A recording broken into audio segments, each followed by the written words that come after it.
The following is a Hoop Ball presentation.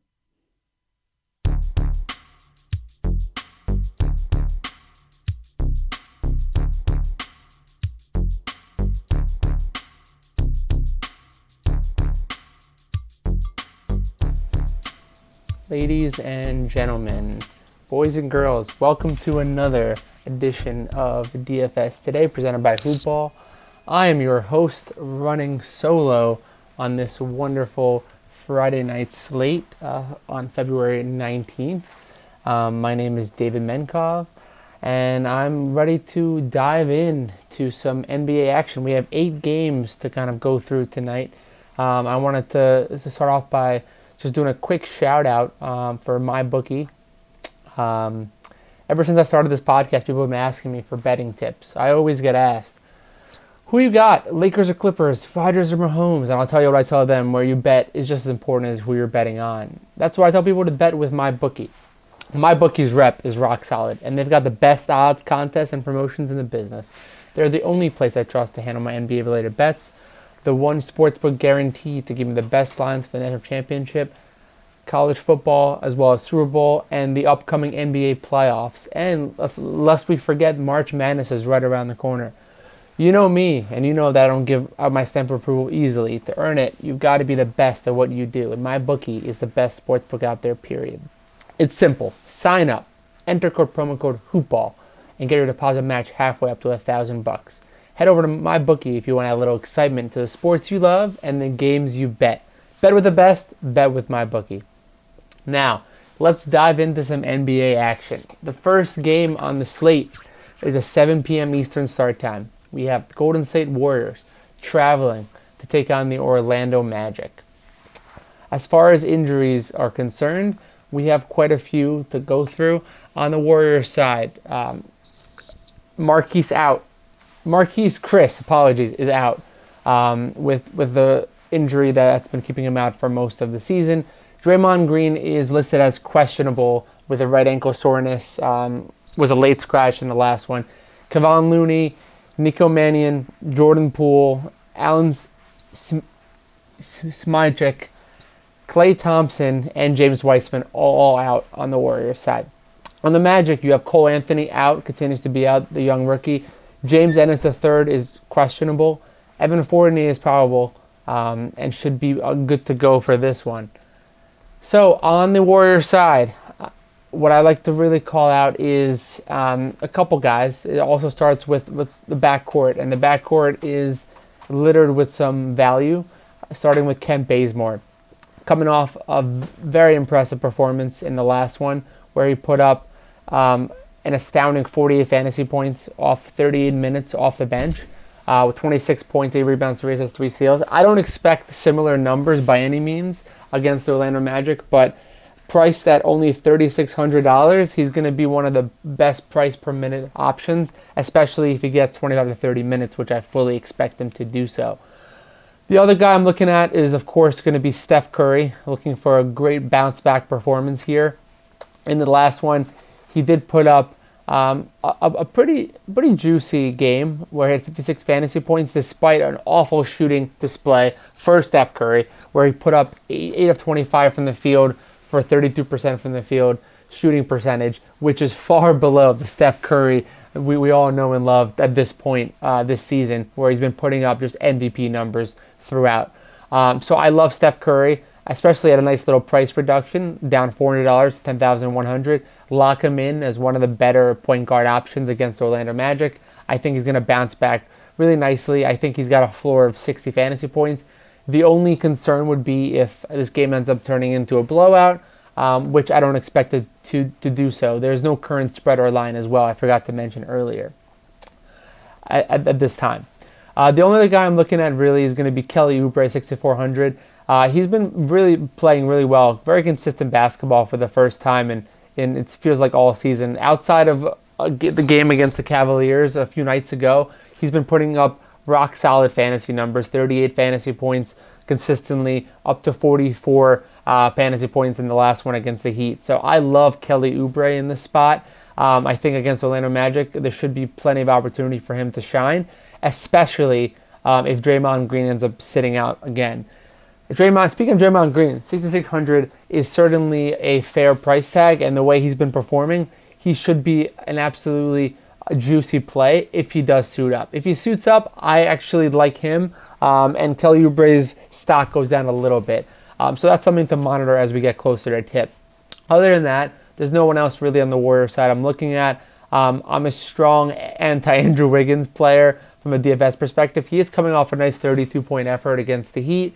I don't trust his ceiling at that price tag. I think I prefer to go elsewhere at the shooting guard position. So that's pretty much it on the Warriors side. Jumping into the Magic, as I mentioned, the Magic are just littered with injuries at this point. I'm glad they brought back Evan Fournier, so I'm going to be looking at Evan Fournier in our lineups because he is going to be probable. At 5,800, he's going to be absolutely a rock-solid choice to plug and play, especially in this type of format. Love some Evan Fournier. He should get plenty of minutes. He's not seeing any minute restrictions. He played 31 minutes despite a big blowout against the Knicks, and he put up 29 fantasy points. So if you can get to a 35 point fantasy point effort, which is a solid floor for him in this matchup against the Warriors, I like Evan Fournier quite a bit. Dwayne Bacon, the Baconator, absolutely is always going to be a good play. However, with Fournier out, he's not going to get many minutes outside of a blowout scenario, so I'm not going to have a lot of interest in Dwayne. The only other guy I'm really looking at is, of course, the big man. Hard to go against him in any type of matchup, especially against the Warriors. Nikola Buchevich, 9,900. Priced down a little bit after his performance against the Knicks, where he shot awful from the field. In fact, his last two games, he's been shooting an abysmal 30% from the field, which is unsustainable for a guy of his ability and the kind of season he's been having all year long. I fully expect a huge bounce back effort against the Warriors' depleted front court, and a 55 point effort is well within a realm of possibility. So he's probably one of my favorite center plays on the entire slate. Lock him in, 9,900. He's my favorite play of this game by far. And with that, I think we can jump right into the next game. I also wanted to call out before we jump to the next game that for whatever reason on DraftKings, the Nuggets and the Cavaliers game, which is also starting at 7 p.m., is not featured on the slate for whatever reason. And as well as we'll discuss a little bit later on, Dallas Mavericks taking on the Rockets 8 p.m. is also not going to be featured on this DraftKings slate. I really wanted to call that out before we dive into any more action. With that said, let's jump right into 7:30 p.m. start time. We have the Atlanta Hawks traveling to take on the Boston Celtics. We do have a spread in line, folks. 226 is the game total, with the Celtics currently favored by 4.5 points. As far as injuries are concerned, we have a few to go through. On the Atlanta Hawks side, a few names continue to be out. We have Rajon Rondo, who's out, DeAndre Hunter, Chris Dunn, and Bogdan Bogdanovic, who are all out for this game. On the Celtics side, we have Jaylen Brown popping up on the injury report. He's questionable with left knee soreness. Romeo Langford and Marcus Smart continue to be out. Kemba Walker is off of the injury report for this one. Diving in to who I love on the Hawks side, it always starts with Trae Young. In most games, we can always safely just jump right into the Trae Young bandwagon. I mean, he's a guy that's very consistent. He's had some games. In fact, prior to his game against the Celtics a few nights ago, the same exact Celtics team, he's been only averaging around 35 fantasy points, which is far below the Trae Young we've grown to love this season. And I think he's going to have another great effort against the Celtics, where he's going to have to put up monster numbers.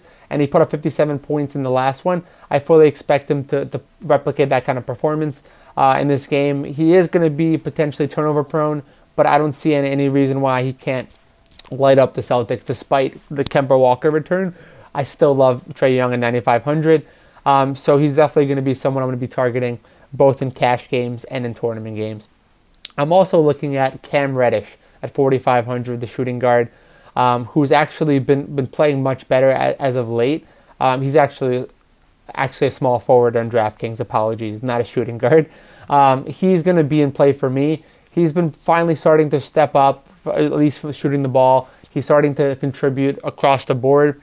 His last 3 games, including a game against these very same Celtics, he's been putting up close to 30 fantasy points a game. And at that $4,500 price tag, that is as valuable as you can get. So I like him quite a bit. I probably like him a little more, actually, than Trae Young, just given his recent form and his subdued price tag. Also, on the Hawks side, I have to mention some of the front court players. John Collins, 6,800, is going to be in play for me. You know, we haven't seen a price tag this low for John Collins in quite some time, in months really, and that's because his games he's not been really showing any kind of consistency from a fantasy perspective recently. He's been getting into a little bit of foul trouble, and in the last game against the Celtics, he only played 28 minutes despite a very efficient 6 of 9 shooting. So John Collins is going to be an absolute GPP type of play for me. I'm not going to trust John just given his recent form for cash games, but worth a shot or two for tournament entries. The only guy I'm looking at potentially is Clint Capella. Again, his price tag is $7,200. It's getting to a point where it's definitely worth attacking. We've been seeing consistent Clint Capella recently against the Celtics. A very, very efficient night. We put up 24 and 13 with 1 block. Put up 43 fantasy points. His price tag is actually down in this game. I don't see any way that Daniel Tice or Tristan Thompson are really going to stop Clint Capella on the glass or in the game. So he's a guy that you can definitely take some shots on. But again, just like John Collins, his running mate, more of a tournament option on this type of slate. And that's pretty much it for me on the Hawks side. For the Celtics, we have a few names that I want to be looking at and targeting. Kemba Walker is probably the number one name to look at, 6,500. He's coming back. Should be good to go. No minute restrictions. If you can get to 40 fantasy points, I don't see any reason why Trae Young is really going to stop him. So I like him at 6,500. That's a great price tag for Kemba. Becomes even better if Jaylen Brown ends up sitting. And Jaylen Brown is another guy I would target if he plays. 7,900 is a great price tag. Again, that price tag has been pretty much in the high 7,000s, low 8,000s. To this point, Jaylen Brown, again, if he ends up sitting for this game, both Kemba Walker and Jason Tatum, 800, are both going to get a ton more usage. So those are going to be 2 names that I'm going to be really looking at, Kemba Walker and Jason Tatum, if Jaylen Brown ends up sitting. If Jaylen Brown plays, I have a little bit less interest in all 3 of them, and all 3 are going to end up being more tournament plays, Jason Tatum being the strongest of the bunch, just given his potential from a floor and ceiling perspective. And that price tag is under 9,000. So Jason Tatum under 9,000 is someone that I'm always going to be looking at in DFS at that price tag. Excellent. Jason Tatum, like I mentioned, is my favorite play. Now, before we dive in to the next game on the slate, I wanted to quickly just shout out another one of our sponsors, Manscaped. And Valentine's Day just passed, fellas. And make sure, I hope everyone was ready for whatever the night may take you. Our friends at Manscaped, the global leaders in men's below-the-waist grooming products, are here to tell you that you need to use the best tools to get the job so you can be ready for anything on that special day and all special days moving forward. 2 million men are already using Manscaped products to groom. Make sure you're one of them.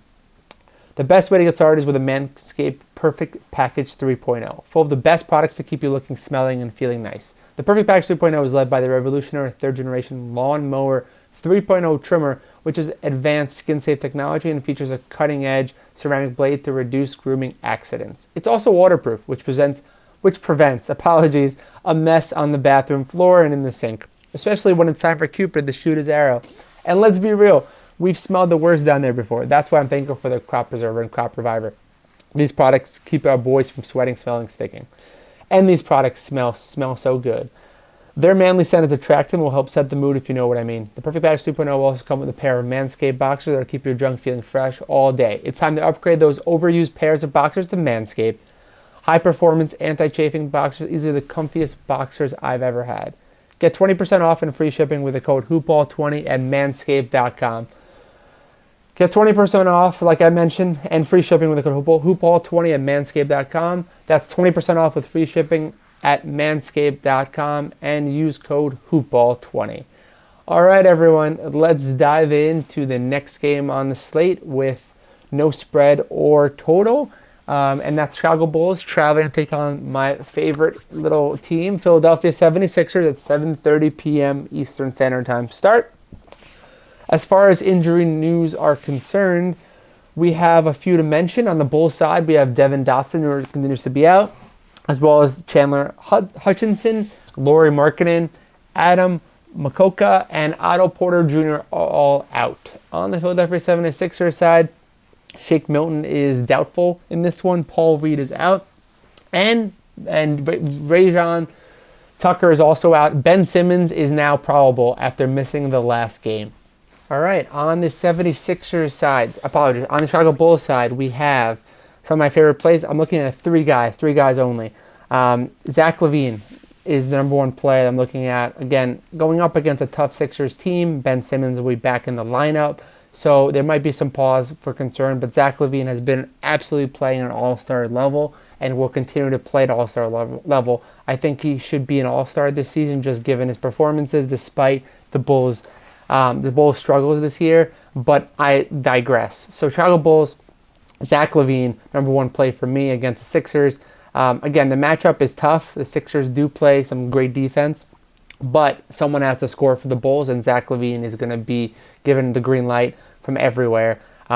He put up 22 shots in the last game, 25 shots in the game before that. He's been consistently averaging over 20, 25 shot attempts a game. If that continues, that price tag is very much swallowable at $9,300. I love Zach LaVine here. He's probably my favorite play on the Bulls side. Jumping into some of the front court players, we have to look at Patrick Williams, the young rookie. Again, his price tag is down below $5,000, which is the perfect time to plug him into lineups against the Sixers.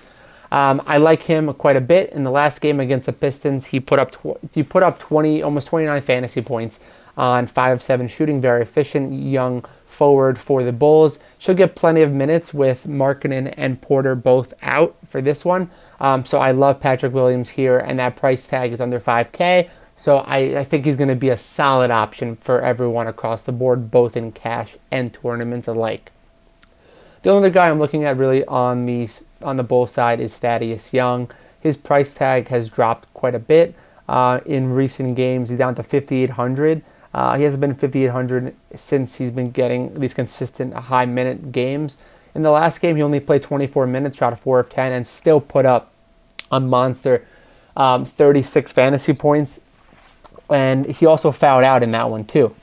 So that explains his low minute total. I don't foresee a situation here, despite coming off the bench. I don't think that Thaddeus Young presents much of a problem here in this one. I think he's going to be a great option for everyone across the board. And that price tag, again, in that mid-range, is going to be great. And a great contrarian play as well for tournaments. He's going to have very low ownership against the Sixers. Speaking of the Sixers, jumping in, we have to go with Ben Simmons. He's a lock and load. He's finally showing some life. He put up a monster 74-point effort without Joel Embiid in the last one against the Jazz in a losing effort. I don't expect a 74-point effort in this one. Embiid will be playing, but I still expect a solid performance. Certainly going to be more a tournament option. But again, the Bulls don't play much defense, so Simmons has triple-double potential written all over him in this one. So I like Simmons quite a bit here. And the only guy I'm looking at really is going to be Joel Embiid. $10,700 is a great price tag for him to pay. Again, he's been very consistent despite some nagging back issues. He's been showing no ill effects to this point. Just putting up 35 to 40 minutes a game, averaging 50 to 60 fantasy points consistently across the board, putting up MVP numbers across all the categories. So I love Joel Embiid. And that's pretty much it for me on the Sixers. I'm not going to have too much interest in Tobias Harris. 100. I know he's coming off a fantastic couple games against the Rockets and the Jazz, where he put up 58 fantasy points each. But I just don't trust him against the Bulls. I think I don't see this game staying very close, and I don't see him getting a ton of usage and run, especially with Simmons and Embiid healthy in this one. So that's it for me. On the on the game itself, my favorite play is going to have to be Joel Embiid. 10,700 is, I know it's a high price tag, but it's certainly going to be in play. And like I mentioned, I love Embiid in this one, especially against the porous Bulls front court, depleted front court, especially going up against Wendell Carter Jr. I forgot to mention he is probable in this one, so I don't expect no issues for Embiid and dominating the all aspects of the game in this one. Moving on to the next game, we have an 8 p.m. start time, and it's Detroit Pistons traveling to take on the Memphis Grizzlies. The total is currently at 222, with the Grizzlies favored by 5 points. As far as injury news are concerned, on the Pistons side, we have Sekou Demboya, who's questionable. Blake Griffin, who remains out, not with the team due to some trade speculations. Killian Hayes remains out. Julio Okafor also remains out for the Pistons. On the Grizzlies side, we have Dylan Brooks, who's marked questionable in this one. Jaren Jackson Jr. is out all year at this point. DeAnthony Melton is now questionable in this one. Jonte Porter, Killian Tilly, and Justice Winslow all remain out as well. So, jumping into on the Pistons side, we have to talk about Delon Wright, 6,100. Again, with all the injuries, with Derrick Rose out of town, he's been getting a ton more usage, and he should continue to get a ton more usage as the de facto point guard of the Pistons, getting plenty of minutes. In the last one, he put up 39 minutes and had 28 fantasy points. His price tag only has jumped $100, and the Grizzlies are not exactly world beaters on defense either, especially against with the defense of John Morant. He should be able to, with John Morant, there should be plenty of opportunities for him to continue to get his steals and his opportunity to continue to rack up those numbers. And I like him, again, in that mid-range price tag, so he might be more of a tournament play for me, just given that price tag. Also on the Pistons, it's hard to really discount Jeremy Grant. He's the only other guy I'm really looking at in this game. 7,500, coming off a career-high effort where he put up 43 real-life points and 48 fantasy points, despite not doing anything from a rebound or assist standpoint. I love Jeremy Grant against the Grizzlies. Someone has to score for the Pistons. I don't foresee him getting 43 points again, but 35 points is definitely in the realm of possibility, and therefore Jeremy Grant is going to be a great option on this slate. Again, 7,500 price tag is solid to pay for as well. And that's really it for me on the Pistons side.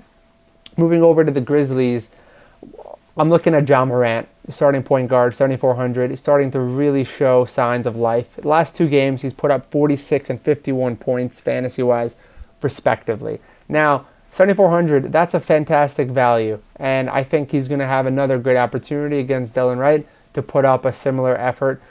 He's been really dishing the ball well. He's been scoring the ball. He's been dishing the ball. Despite a poor shooting effort in the last one, he still put up 51 fantasy points because he did have a triple-double. Now, I love John Morant, and I think he's going to be a great option. One of my favorite mid-tier point guard options. I love him a little bit more than Kemba Walker, who's $900 less. And I think he's going to be a much safer play than other guards in a similar price tag as we move down the road. The other guy I'm really looking at, I'm actually looking at 2 more guys on the Grizzlies. One is Jonas Valanciunas, the center for the Grizzlies. 7,100 is a fantastic price tag for a guy that is a walking double-double every time he steps onto the court. Coming off a 42-point effort where he didn't really do much for the first half of play against the Thunder, and he still ended up with 43 fantasy points. And his price tag has gone down to 7,100. It's hard to get Jonas Valanciunas at this price tag normally, so take advantage here, especially against the defense of Plumlee. I think he's going to eat up the boards and eat up the matchup, and I love him. One of my favorite mid-tier center plays on the entire slate. Someone I'm really going to be targeting quite a bit, both in cash and tournaments. Brandon Clark is the guy I was mentioning. He is going to be absolutely a tournament play for me. He hasn't been getting consistent minutes. In the last game, in 25 minutes, he did put up 30 fantasy points due to his 2 blocks and 2 steals. I think he's definitely a guy that if he gets 25-30 minutes of playing time, that price tag is priced to move. and I like him quite a bit. So I'm going to have a little bit of interest in Brandon Clark. And that's pretty much it. Ja Morant, like I mentioned, is my favorite play in this game. And you can't really go wrong with any of the Grizzlies guys I mentioned before. Jumping into the next one, we have an 8 p.m. start time, and we have the Oklahoma City Thunder traveling to take on the Milwaukee Bucks. The current game total is 232.5, with the Bucks favored by a whopping 10.5 points. And then jumping into the injury list, on the Thunder side, we have Trevor Ariza out, Moses Brown, who is out, Josh Hall, who is out, George Hill, who is out, Ty Jerome was out, and Alexei Pokusevski is also out. The Bucks have yet to submit their injury report. Apologies, I fumbled that a little bit. Clearly, that was not correct. So on the Bucks side, we can safely say Drew Holiday is going to continue to remain out, and they're coming off a back-to-back effort, playing Thursday night as well.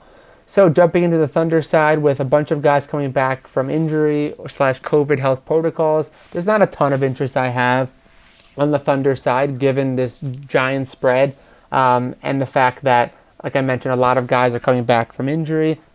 The only guy I'm really looking at on the Thunder is the young rookie, Theo Maledon, who is 4,700 and should be absolutely in play.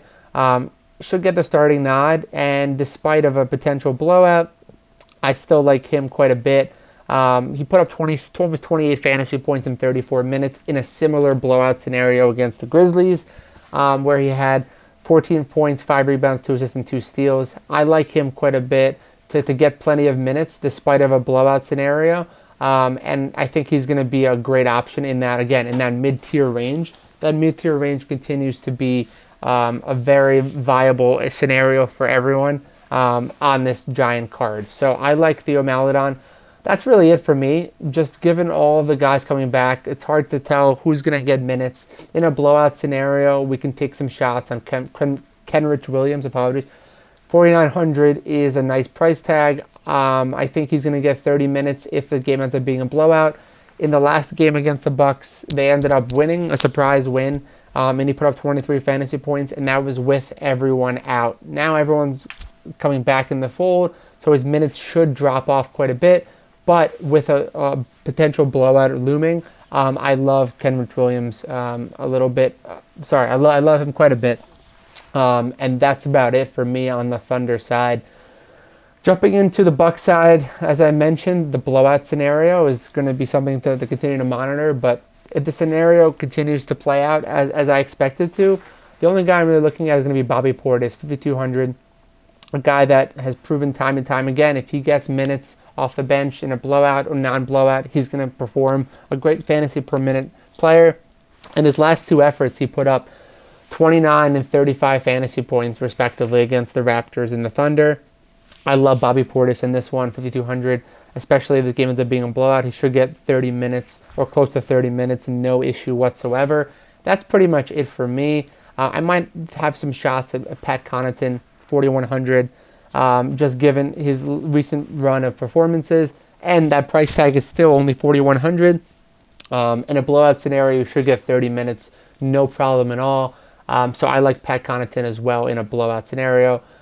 It's always going to be hard to fade Giannis Antetokounmpo, 10,800. But again, given the blowout nature of this game, I don't fully expect him to get a full alignment, full allocation of minutes in this game. Clearly, I'm tongue-tied this entire night, so apologies there.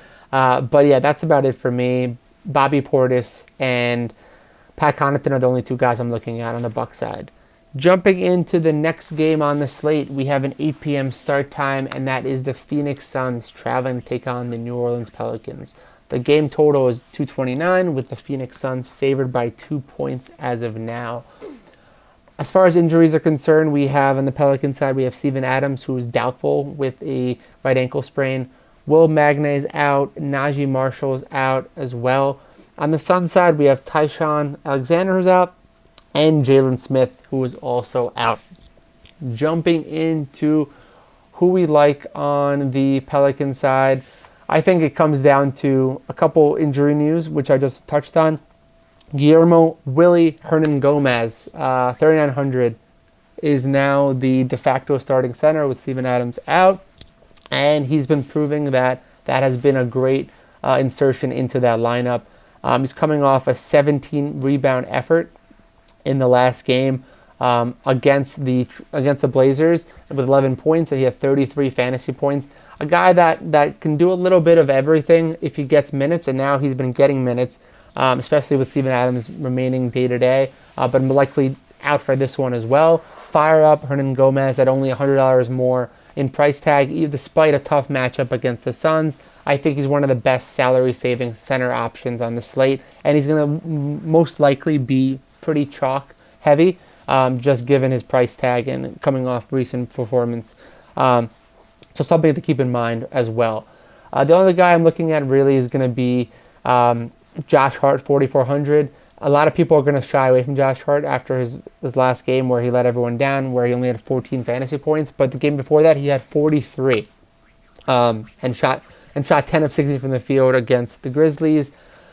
I expect something in between. So I expect him to get 25 to 30 fantasy points in this one against the Suns off the bench. Should get plenty of run. I don't expect this game to come down to I don't expect this game to come down to the wire, so I think Josh Hart is going to have a lot of opportunity to shine. And again, his price has gone down to 4,400 at a point where it's worth taking a shot at him in tournaments. The only guy I'm really looking at is going to be Brandon Ingram, 8,000. Everyone's going to be probably leaning towards Zion Williamson at 8,400, but I'm going to take the savings. I know Zion's coming off some monster efforts against the Blazers and Grizzlies and really starting to take ownership of the Pelicans. But I think this is the perfect opportunity for Brandon Ingram, who's been flying under the radar in recent games, to really step up. At an 8,000 salary, I'm going to take some shots at him despite a tough matchup against the Suns. That's really it for me on the Pelican side. I'm not going to have too much interest in Lonzo at 6,300 or Eric Bledsoe at 5,000 or any of the other guards, just given the matchup and the recent form as well. I just don't like anyone else on this side of the ball. Jumping on to the Suns. As far as Suns are concerned, I like Devin Booker, 8,100. He's been playing really well recently. Despite the last game where he only put up 36 fantasy points, the games before that, he was putting up 41 to 50 fantasy points consistently. And I like this matchup against the Pelicans. I think he's really going to have an opportunity to shine. And at 8,100, I can't even speak. At only 8,100, I think Devin Booker is going to be a fantastic option today and tonight. I think he's going to be one of the more overlooked guard options as well in that price tier. I just still like Ja Morant a little bit more at 7,400 versus the 8,100 for Devin Booker, but I think I might have some lineups where I'm going to have Devin Booker and Ja Morant taking up the guard position. So definitely someone to be looking at as well. The only other guy I'm going to be looking at on the Suns side is going to be DeAndre Aidan at 6,700. That price tag is very, very much tolerable. He hasn't been under 7,000 for most of the season, in fact, on DraftKings. So anytime I can see an opportunity to dive into someone who's been struggling a little bit, this is the perfect opportunity against the Pelicans, against Hernan Gomez. I think DeAndre Aidan should feast as far as rebounds are concerned. So he's going to be probably my favorite play in this entire game, 6,700. So someone to really look at and monitor as we move forward. Now, before we dive into the final two games of the slate, I wanted to do a quick shout out to the Bruise Letter. We need to pause the show for an announcement. It's a fun one. It's free stuff, everyone. Everyone loves free stuff. What's the stuff? The Bruise Letter is back. Oh yes, back and fresh for the 2020-21 NBA season. Our founder, Aaron Bruski, is writing an email newsletter filled with his most intimate fantasy nuggets.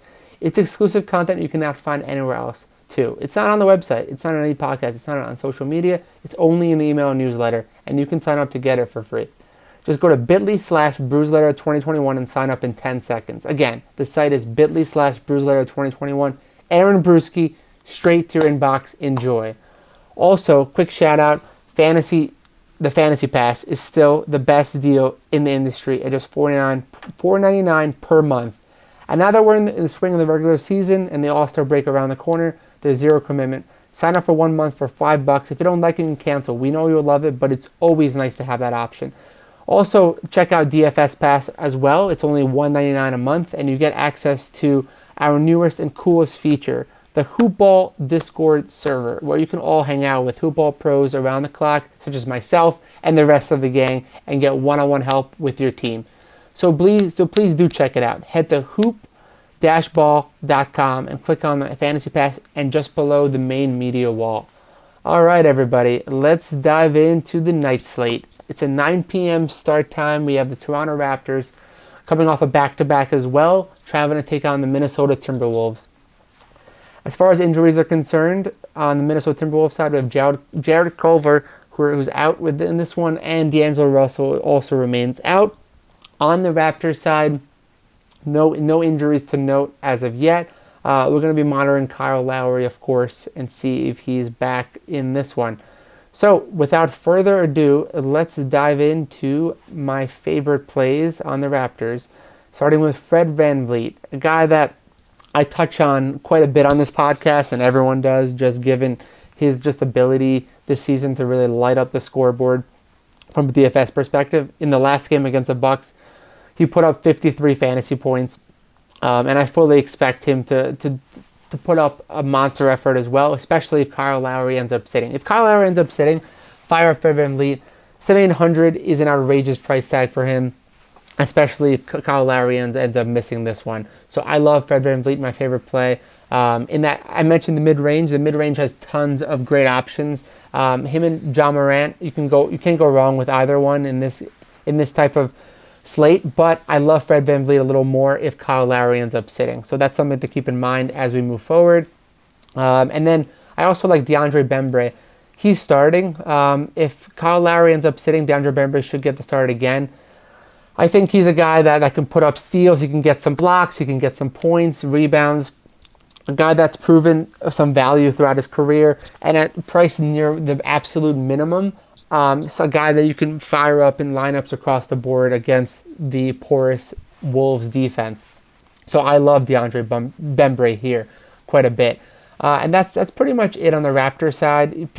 You might want to take some shots at Pascal Siakam, 7,700, or Chris Boucher at 6,300, but I'm not going to have too much interest, just given the fact that this game is going to be tough. I think it's going to be a high-scoring game. Right now, again, we don't have a spread or total, but if the game ends up being as high-scoring as I can imagine, I will have some interest in Chris Boucher at 6,300 if Kyle Lowry ends up sitting. If Kyle Lowry ends up playing, I'm not going to have as much interest in Chris Boucher or DeAndre Bembry. So please monitor those pieces of news as they come throughout the day. Moving on to the Wolves, with D'Angelo Russell, who continues to be out, I'm going to be looking at Malik Beasley. 6,900 is a great price tag for Malik Beasley, a guy that's been taking on a lot more of the offensive load with Russell out of the lineup. Coming off a 45-point fantasy effort against the Pacers, I don't expect too much of a challenge against the Raptors, so I like him to put up 40 to 45 fantasy points as well. And something to keep in mind as we move forward, the status of Karl-Anthony Towns. As of now, he is playing. If he does play, he's another guy that I'm going to be looking at quite a bit in this game. 9,200 is a great price tag for Karl-Anthony Towns. He's still getting his legs under him. In the last game, he put up almost 54 fantasy points in 37 minutes in the overtime game against the Pacers. I don't expect too much of a challenge against the Raptors front court of Aaron Baines or Chris Boucher, so I think he's going to absolutely smash that price tag. It's going to be hard from a fantasy value standpoint to choose between Karl-Anthony Towns or Nikola Buchevich. I think Karl-Anthony Towns actually provides a little bit of a safer floor, while Nikola Buchevich has a higher ceiling on this slate. So something to keep in mind as you start constructing your lineups. That's really it for me on the Timberwolves side. There's no one else really I'm looking at or I'm going to have too much interest in. People might have some interest in Anthony Edwards, 6,000. I'm not going to have a lot of interest there, just given the volatility in the young rookie with Karl-Anthony Towns back in the mix. He's not a guy that I'm going to be looking at very much. Moving on to the final game of this slate, and we have the Utah Jazz traveling to take on the Los Angeles Clippers. It's a 10 p.m. Eastern Standard start time, and there's currently no spread or total. Big surprise in this one. As far as injuries are concerned, on the Jazz side, you have Udoka Azubuike, who's out. Mike Conley is actually questionable in this one. Elijah Hughes is also out. On the Clippers, we have quite a few questionable tags that are gonna make the game a lot more interesting, and that's Nicholas Batum is questionable, Paul George is questionable, Luke Kennard, Kawhi Leonard are also questionable. So with that said, on the Jazz side, we can fire up Donovan Mitchell in most games. 8,300 is another nice price tag. A guy that, with Mike Conley being out recently, he's really taken on more of the offensive scoring load, coming off a 52-point effort against his very same Clippers in a blowout game. I think he has an opportunity to get to 40, 45 fantasy points pretty easily, especially with Conley potentially out. If Conley ends up playing, I'm not going to have as much interest in Mitchell, and I'll rather take the savings and go elsewhere. But if Conley sits, fire up Mitchell, and I think it's going to be a great matchup as well. And that's pretty much it on the Jazz side in the backcourt. As far as front court is concerned, I like Rudy Gobert at 7,300. That's a great price tag to pay for Rudy Gobert. Coming off a 55-point burger against the Clippers, where he put up a 20-20 game. He has 20-20 game potential written all over him in this one again, against the very same Clippers team. So with that said, he's probably one of my favorite mid to high tier front court options on this slate, and might be overlooked given this is the last game of the entire night. So something to keep in mind as you're looking at ownership potential as well.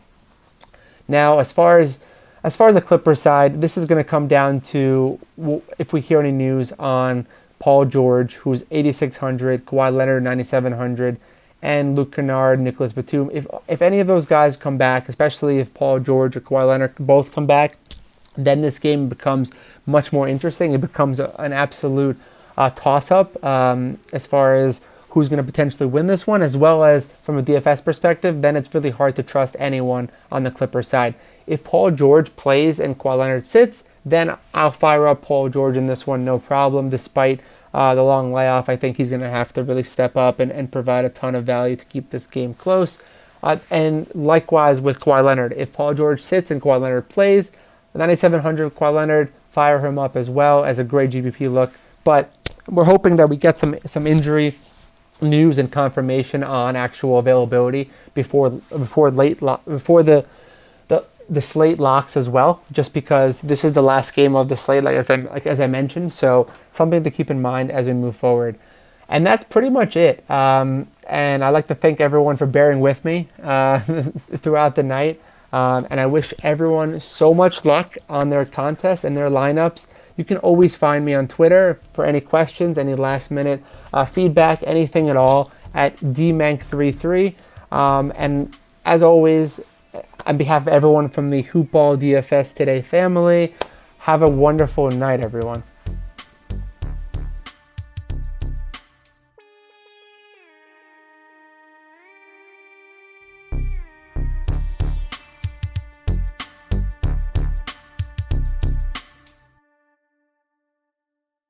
This has been a Hoopball presentation.